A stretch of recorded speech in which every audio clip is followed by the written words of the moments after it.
The encounter. Annie came again to her chief, with the complaint that Mr. Sercombe persisted in his attentions. Alister went to see her home. They had not gone far when Sercombe overtook them and passed. The chief told Annie to go on, and called after him, "I must have a word or two with you, Mr. Sercombe." He turned and came up with long steps, his hands in his coat pockets. "I warned you to leave that girl alone," said the chief. "And I warn you now," rejoined Sercombe, "to leave me alone. I am bound to take care of her, and I of myself, not at her expense." "At yours, then," answered Sercombe, provoking an encounter, to which he was the more inclined that he saw Ian coming slowly up the ridge. "It was your deliberate intention, then, to forget the caution I gave you?" said the chief, restraining his anger. "I make a point of forgetting what I do not think worth remembering. I forget nothing. I congratulate you. And I mean to assist your memory, Mr. Sercombe." "Mr. Macruadh," returned Sercombe, "if you expect me not to open my lips to any hussy in the glen without your leave—" His speech was cut short by a box on the ear from the open hand of the chief. He would not use his fist without warning, but such a word applied to any honest woman of his clan demanded instant recognition. Sercombe fell back a step, white with rage, then darting forward, struck straight at the front of his adversary. Alister avoided the blow, but soon found himself a mere child at such play with the Englishman. He had not again touched Sercombe, and was himself bleeding fast when Ian came up running. "Damn you! Come on!" cried Sercombe when he saw him. "I can do the precious pair of you." "Stop!" cried Ian, laying hold of his brother from behind, pinning his arms to his sides, whirling him round and taking his place. "Give over, Alister," he went on.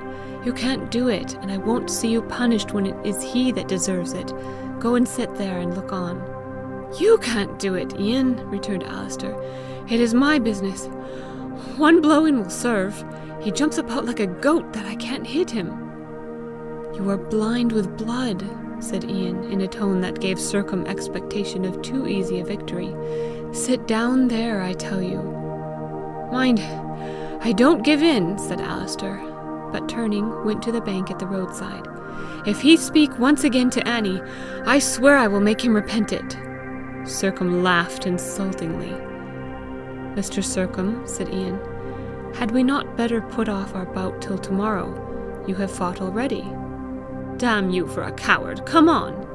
"Would you not like to take your breath for a moment?" "I have all I am likely to need." "It is only fair," persisted Ian, "to warn you that you will not find my knowledge on the level of my brother's." "Shut up!" cried Sercombe savagely, "and come on!" For a few rounds Ian seemed to Alister to be giving Sercombe time to recover his wind. To Sercombe he seemed to be saving his own. He stood to defend, and did not attempt to put in a blow. "Mr. Sercombe," he said at length, "you cannot serve me as you did my brother." "I see that well enough. Come on!" "Will you give your word to leave Annie of the shop alone?" Sercombe answered with a scornful imprecation. "I warn you again, I am no novice in this business," said Ian. Sercombe struck out, but did not reach his antagonist. The fight lasted but a moment longer. As his adversary drew back from a failed blow, Alister saw Ian's eyes flash and his left arm shoot out, as it seemed to twice its length. Sercombe neither reeled nor staggered, but fell supine and lay motionless. The brothers were by his side in a moment. "I struck too hard," said Ian. "Who can think about that in a fight?" returned Alister. "I could have helped it well enough, and a better man would. Something shot through me. I hope it wasn't hatred. I'm sure it was anger. And the man went down. What if the devil struck the blow?" "Nonsense, Ian," said Alister, as they raised Sercombe to carry him to the cottage. "It was pure indignation, and nothing to blame in it." "I wish I could be sure of that." They had not gone far before he began to come to himself. "What are you about?" he said feebly but angrily. "Set me down." They did so. He staggered to the roadside and leaned against the bank. "What's been the row?" he asked. "Oh, I remember. Well, you've had the best of it." He held out his hand in a vague sort of way, and the gesture invaded their soft hearts. Each took the hand. "I was all right about the girl, though," said Sercombe. "I didn't mean her any harm." "I don't think you did," answered Alister, "and I am sure you could have done her none, but the girl did not like it." "There is not a girl of the clan or in the neighbourhood for whom my brother would not have done the same," said Ian. "You're a brace of woodcocks," cried Sercombe. "It's well you're not out in the world. You would be in hot water from morning to night. I can't think how the devil you get on at all." "Get on? Where?" asked Ian, with a smile. "Come now, you ain't such fools as you want to look. A man must make a place for himself somehow in the world." He rose, and they walked in the direction of the cottage. "There is a better thing than that," said Ian. "What?" "To get clean out of it." "What? Cut your throats?" "I meant that to get out of the world clean was better than to get on in it." "I don't understand you. I don't choose to think the man that thrashed me a downright idiot," growled Sercombe. "What you call getting on," rejoined Ian, "we count not worth a thought. Look at our clan. It is a type of the world itself. Everything is passing away. We believe in the kingdom of heaven." "Come, come! Fellows like you must know well enough that's all bosh. Nobody nowadays, nobody with any brains, believes such rot."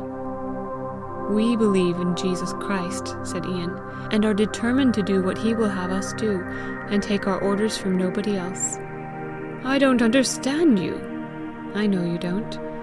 You cannot until you set about changing your whole way of life." "Oh, be damned! What an idea! A sneaking, impossible idea!" "As to its being an impossible idea, we hold it and live by it.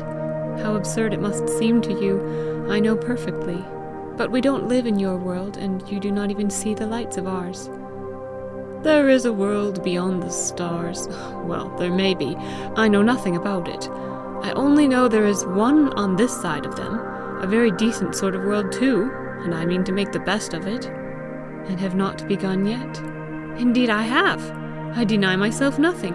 I live as I was made to live." "If you were not made to obey your conscience or despise yourself, you are differently made from us, and no communication is possible between us. We must wait until what differences a man from a beast makes its appearance in you." "You are polite." "You have spoken of us as you think. Now we speak of you as we think. Taking your representation of yourself, you are in the condition of the lower animals, for you claim inclination as the law of your life." "My beast is better than your man." "You mean you get more of the good of life." "Right, I do." The brothers exchanged a look and smile. "But suppose," resumed Ian, "the man we have found in us should one day wake up in you. Suppose he should say, 'Why did you make a beast of me?' It will not be easy for you to answer him." "That's all moonshine. Things are as you take them." So said Lady Macbeth till she took to walking in her sleep, and couldn't get rid of the smell of the blood. Sercombe said no more. He was silent with disgust at the nonsense of it all. They reached the door of the cottage. Alister invited him to walk in. He drew back and would have excused himself. "You had better lie down a while," said Alister. "You shall come to my room," said Ian. "We shall meet nobody." Sercombe yielded, for he felt queer. He threw himself on Ian's bed, and in a few minutes was fast asleep. When he woke, he had a cup of tea, and went away little the worse. The laird could not show himself for several days. After this Annie had no further molestation, but indeed the young men's time was almost up, which was quite as well, for Annie of the shop, after turning a corner of the road, had climbed the hillside and seen all that passed. The young ladies, hearing contradictory statements, called upon Annie to learn the truth, and the intercourse with her that followed was not without influence on them. Through Annie they saw further into the character of the brothers, who, if they advocated things too fine for the world the girls had hitherto known, did things also of which it would by no means have approved. They valued that world and its judgment not a straw.